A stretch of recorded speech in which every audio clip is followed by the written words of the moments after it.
Dépêche-toi, viens t'asseoir. L'histoire va commencer. L'homme portait un complet noir désuet, il arborait une fine moustache, et ses yeux scrutateurs étaient semblables à deux billes de charbon ardent. Il était grand et mince, de manière presque inconcevable. Alicia eut un mouvement de recul en le découvrant sur le pas de sa porte. Une étrange appréhension s'empara d'elle, enserrant son cœur dans un étau de glace. L'inconnu entra dans le vestibule. Découvrant un sourire en lame de rasoir, il dit d'une voix mielleuse sans même se présenter. Pour former un couple, il faut inévitablement être deux, n'est-ce pas ?» Mal à l'aise, Alicia opina de la tête. Pourtant, elle ne comprenait pas ce dont l'homme parlait. La femme regrettait amèrement l'absence de son mari. Paul n'aurait jamais laissé pénétrer cet individu dans leur maison. Il avait une sainte horreur des vendeurs au porte-à-porte, surtout lorsqu'il se montrait aussi intrusif que celui-ci. Intrusif et bizarre, avec son long corps filiforme qui évoquait à Alicia un horrible phasme à face humaine. Dans le couloir d'entrée, l'inconnu lui adressa un clin d'œil. « Détendez-vous, très cher, » déclara-t-il. « Vous n'avez aucune crainte à avoir. On me nomme Bénitor, le faiseur de miracles. Mon associé et moi sommes là pour vous aider. » Alicia était confuse. Son associé ? Jusqu'à preuve du contraire, le vendeur était seul. Personne ne l'accompagnait. Du moins, jusqu'à présent. L'homme plongea la main à l'intérieur de son costume noir. Alicia eut l'absurde conviction qu'il s'agissait d'un pervers. Le malade allait se jeter sur elle, armé d'un couteau de cuisine, d'un taser ou d'un pic à glace. Mais l'intrus se contenta d'extraire une masse molle et informe, semblable à un masque de caoutchouc. Il l'enfila prestement sur sa main droite. Une voix de crécelle s'éleva alors. « Bonjour ma petite, je suis compère, l'assistant de Monsieur Bénitor, mon bon maître. Son bras droit en quelque sorte. Enfin, l'assistant, c'est un peu facile. D'un bout à l'autre des mondes, comme à l'intérieur des cercles d'ailleurs, c'est moi qui me tape tout le boulot. » Le dénommé Bénitor leva son regard de requin au ciel comme pour dire « Ah, voilà qui recommence. » Un ventriloque, eh bien, comme moyen de vente, Alicia devait reconnaître que c'était original. Elle demeurait cependant anxieuse, presque effrayée, car la marionnette n'avait rien de rassurant. Il s'agissait d'une tête, visiblement celle d'un homme au teint blafard et aux lèvres bleues, à la chevelure filandreuse et aux orbites emplies de ténèbres. Morbide, tel fut le mot qui vint à l'esprit de la jeune femme, et c'était bien l'adjectif qui convenait le mieux à cette hideuse figure. Bénitor poursuivit. « Soyez sûr que nous comprenons votre tristesse, nous compatissons. Après tout, le sort s'est abattu sur votre mari. Il est naturel que vous soyez bouleversés. » Mon père cracha à terre aux pieds d'Alicia, un crachat rougeâtre au sein duquel se démenait une horde d'asticots. La jeune femme sentit son cœur battre la chamade, mais, abasourdie par ce qu'elle venait d'entendre, elle se trouva une fois de plus incapable d'esquisser le moindre geste. Cela faisait effectivement 2 semaines que Paul végétait à l'hôpital, plongé dans un état critique suite à un grave accident de voiture. Il gisait dans le coma et les médecins s'avéraient pessimistes quant à ses chances de se réveiller un jour. Comment cet étranger connaissait-il son mari? Et puis, que voulait-il? Tu vas vite comprendre. Grinça la marionnette défigurée, comme si elle lisait dans ses pensées. Nous sommes venus te proposer nos services, car nous sommes en mesure de t'aider. Enfin, c'est lui qui a insisté surtout. Le masque fit un signe de tête en direction de son maître. Moi, j'étais d'avis de rester à me la couler douce. Mais bon, c'est le grand chef qui mène le bal. Bref, ce que tu dois savoir, c'est que ton mari peut guérir, aujourd'hui même. Alicia demeurait sans voix, sans pour autant formuler ses pensées. Mais il faut croire que ses yeux écarquillés en disaient long, car la chose enchaîna ainsi.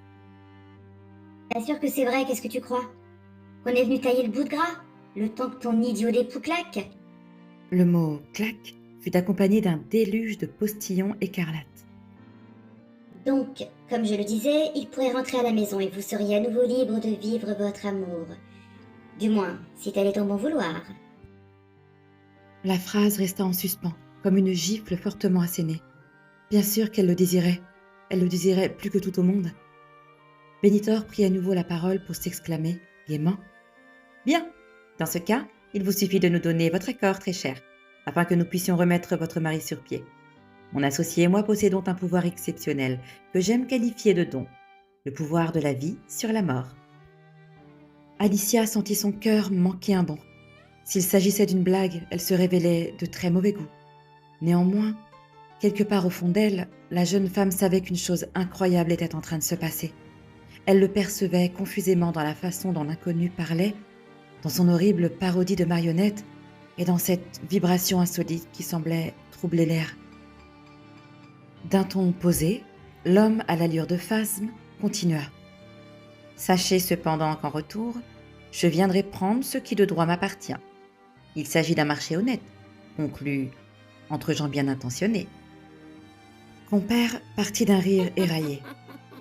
Alors, poursuivit Bénitor, je vous le demande une nouvelle fois. Nous permettez-vous de sauver votre mari? Sans une intervention rapide de notre part, il mourra, je peux vous le garantir. La jeune épouse demeura estomaquée par l'audace du vendeur. Cependant muée par le désespoir, elle se surprit à esquisser un signe de tête affirmatif. Après tout, qu'avait-elle à y perdre? Bénitor déclara alors, haut et fort, « À la bonne heure! Votre souhait sera exaucé, et nous exercerons notre don particulier sur votre proche pour le sauver. Quant à nous, nous nous reverrons très bientôt. » Compère rit à nouveau, un croassement glacial qui vrilla les tympans d'Alicia et lui martela le crâne. Le téléphone la réveilla et le rêve s'éclipsa comme un voleur. La jeune femme s'assit au bord de son lit, la tête entre les mains. Elle demeura un instant ébranlée. Quel songe délirant, si réel! Mais elle n'eut guère le loisir d'y penser davantage car le téléphone ne cessait de geindre. Alicia se dirigea d'un pas craintif vers la sonnerie, sans oser s'emparer du combiné. Cet appel en pleine nuit ressemblait à un signe de mauvais augure. Avant de ne plus être capable de décrocher, elle prit le téléphone. Allô? C'était l'hôpital. Paul était miraculeusement sorti du coma. Ses jours ne se trouvaient plus en danger. Alicia remercia l'infirmière, raccrocha, puis se laissa glisser sur le sol où elle pleura à chaudes larmes. Quelques jours plus tard, Paul rentra à la maison. La vie reprit alors son cours. Le couple profita des moindres petits plaisirs de l'existence. Tous deux semblaient heureux, véritablement, car ils savaient le bonheur éphémère. Pourtant, une ombre entachait ce tableau idyllique. Alicia sentait que son mari lui cachait quelque chose. Paul faisait de son mieux pour paraître à son aise, mais il arborait souvent un air lointain, égaré, comme perdu dans un souvenir éprouvant. La jeune femme brûlait d'envie de connaître la cause de ce tracas sans toutefois oser le questionner. Son époux venait de se remettre d'un coma, elle ne voulait pas le brusquer. Finalement, un soir où le couple se trouvait confortablement installé dans leur petit jardin, contemplant une magnifique voûte étoilée, Paul se confia, fébrile. Il semblait ne plus pouvoir se contenir de parler. Je ne sais pas si tu vas me croire, Alicia. Peut-être que tu me prendras pour un fou. En tout cas, je dois te raconter ce qui s'est passé, juste avant que je ne sorte du coma. Sa voix s'avérait hésitante, ce qui surprit Alicia. Son mari avait toujours été quelqu'un de fort, réfléchi et posé. Mais il y avait cette chose qui le rongeait depuis son retour. Il est passé si proche de la mort, pensa-t-elle, en frémissant. De quoi ébranler le plus solide des hommes. Je me trouvais dans le noir complet, une obscurité intense, quasi palpable, qui paraissait s'étirer à l'infini. J'avais vaguement conscience d'être éveillé sans l'être vraiment. Il s'agissait d'un rêve ou peut-être d'un cauchemar, mais c'était aussi bien réel. Paul secoua la tête, frustré de ne pas parvenir à mieux s'exprimer. Il cherchait ses mots, incapable de trouver ceux qui auraient retranscrit au mieux sa sordide expérience. Quand ils sont apparus, j'ai d'abord vu l'homme. Il m'a fait penser à un colporteur. Ce fut le mot qui me vint sur le moment, même si j'ignore pourquoi. Il semblait anormalement grand et mince comme un insecte répugnant. Alicia ressentit un profond malaise, car son propre rêve ressurgissait. L'esprit monopolisé par le réveil de Paul, elle avait complètement occulté le songe dément. À présent, l'homme à l'allure de phasme lui revenait en mémoire. Avec une terreur grandissante, elle écouta la suite du récit. Il tenait une tête de marionnette affreuse, repoussante. Tous les deux se sont approchés de moi. Je pouvais toujours pas bouger ni fuir. Et pourtant l'envie n'en manquait pas, tu peux me croire. Alicia repensa à cette paralysie qui s'était emparée d'elle, dans son propre cauchemar.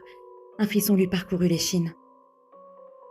L'homme a tendu cette chose vers moi, cette horrible tête boursouflée. La marionnette s'est mise à dévorer un truc noir qui sortait de mon corps, un genre de mélasse ou je ne sais quoi. La créature mastiquait en provoquant des bruits atroces. Paul marqua une pause.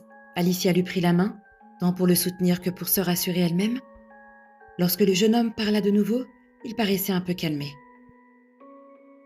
Le plus délirant, c'est que ça me faisait du bien.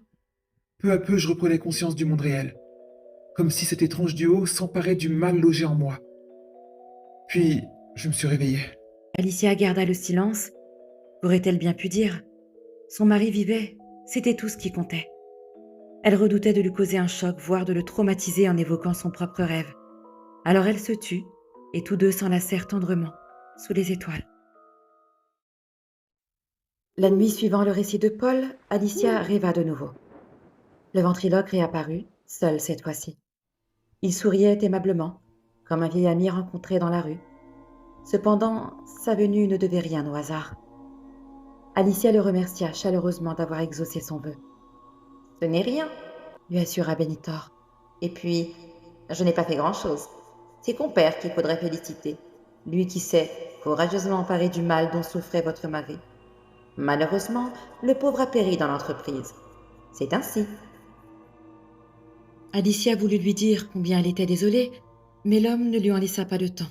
« Je suis là pour vous rappeler notre marché, » enchaîna-t-il. « Vous nous avez autorisé à sauver votre mari et maintenant, je reviens prendre ce qui m'appartient. C'est que, vous voyez, je ne puis exercer sans associé. Il me faut quelqu'un à travers qui transmettre mon don. Puisque vous avez bénéficié de mon aide, il paraît juste de me rendre l'appareil. C'est pourquoi, tout en parlant, Benitor extirpa une hache de son long manteau noir. Alicia fixait la lame, horrifiée. Vous comprendrez et me pardonnerez ce qui va suivre. J'en suis certain. La hache fendit l'air et trancha net le cou de la jeune femme.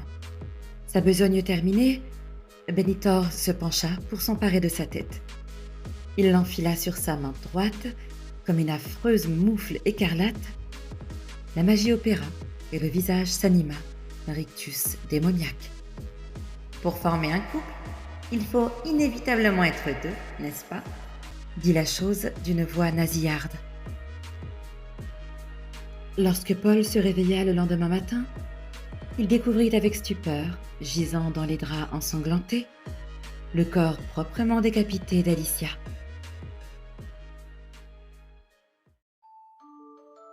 N'hésite pas à t'abonner, liker, commenter